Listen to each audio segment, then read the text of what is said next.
Cash is not protected enough in our society.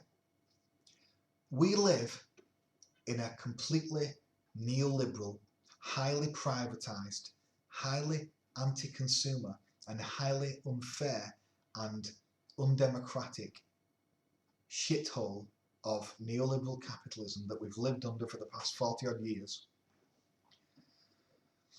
And one utterly egregious loophole in the law relates to cash in retail transactions. Because unfortunately, even though most people think we do have this protection, we absolutely do not.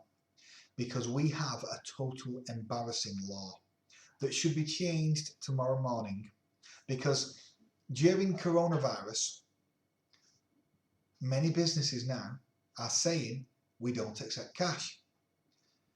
That is completely wrong, even during a pandemic. Why are businesses and retailers allowed to reject cash? Surely cash is protected by legal tender. Well, it is, but not in retail transactions. And that is where the loophole lies.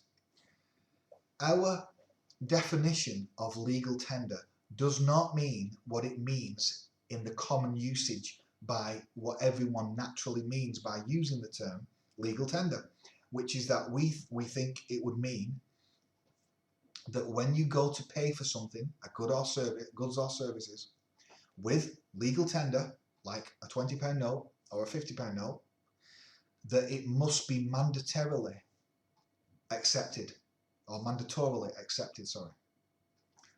But it doesn't mean that. It means, in England and Wales at least, that if a debtor, so if someone had a debt, and they went to pay for that debt in legal tender, they could not be sued in a court of law if they offered to pay in legal tender to extinguish the debt. But that does not include retail transactions.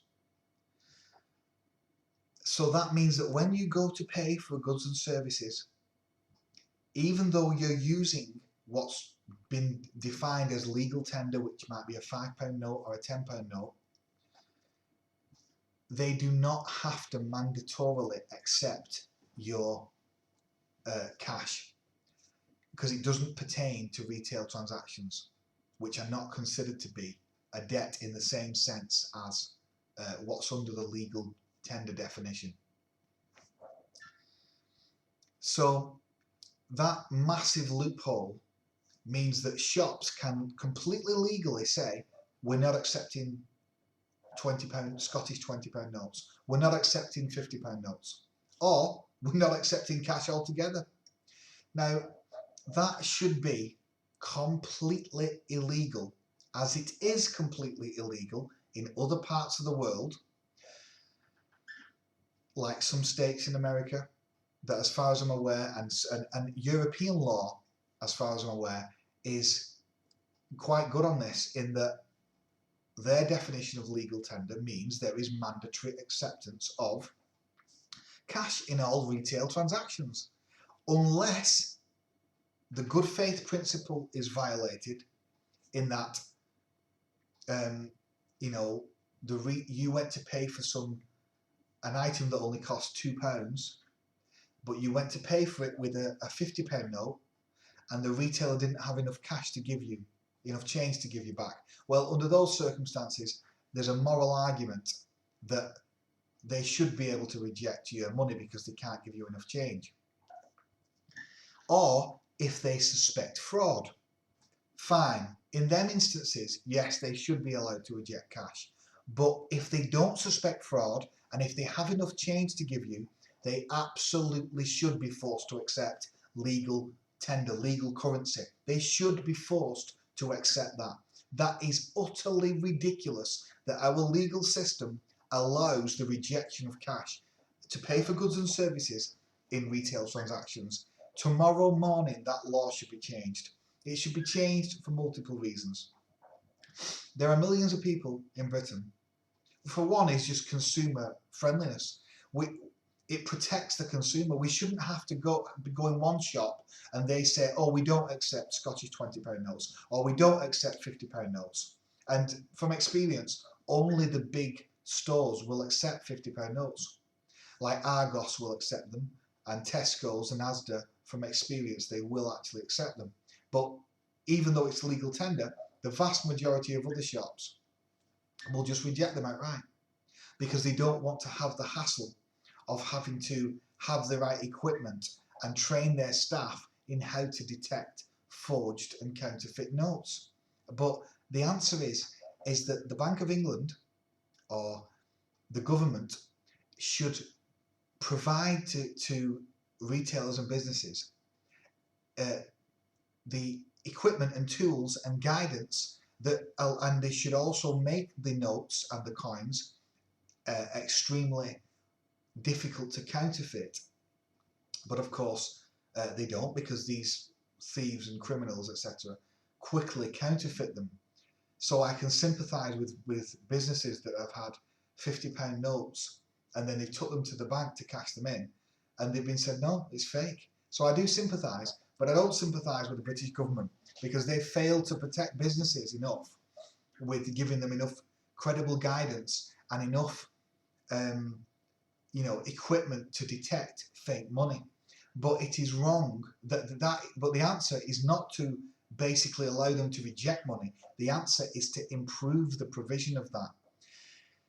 And the answer is to protect money in law, to protect cash in law. 1.2 million people in Britain don't have a bank account. That many of them are rejected from using bank accounts for various BS reasons. And I'm going to produce other videos on why the whole banking sector is a disaster, and that why even on the most simple things like current accounts, our law is wrong, and it should strongly stipulate and protect the provision of cash in all of society. So councils should be legally required to provide provision of ATMs in areas.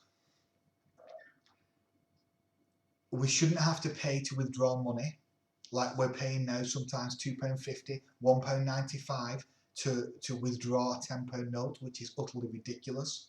Some people have to go 15 miles to the nearest post office because post offices have been, privatised and reduced. They've been shut down and closed, so people are having to go to the post office to withdraw money, and the post office does not offer all the same services as a normal bank account. So it's not the same as just saying our high street banks have been shut down because we've had laws that have allowed them to shut down bank accounts, even though these are multinational billion-pound companies that have massive profits from all its fingers in all its pies, and yet we permit them to close down banks in Britain. That should be illegal. It should be subject to democratic oversight, which it's not. So, of course, Britain is a neoliberal disaster, but this should be so simple and so easy to fix. We should change the definition of legal tender to mean that not only does it mean the extinguishing of debts in general, it should mean all retail transactions are protected by the concept of legal tender, and it is illegal to reject any money that's given unless it violates the good faith principle or unless forgery is suspected. And if forgery is suspected, it would have to be sent off, of course, to an arbitrator who would determine whether it is legal, or genuine, or a counterfeit. But our law is a total embarrassment on this, and the fact that more people on the left don't mention it is a total disgrace. It should be changed tomorrow morning. Please subscribe to my channel, and this video is for general informational purposes. It is not legal advice. Please check the disclaimer out in a second and in the description box below. Thanks a lot. Please subscribe.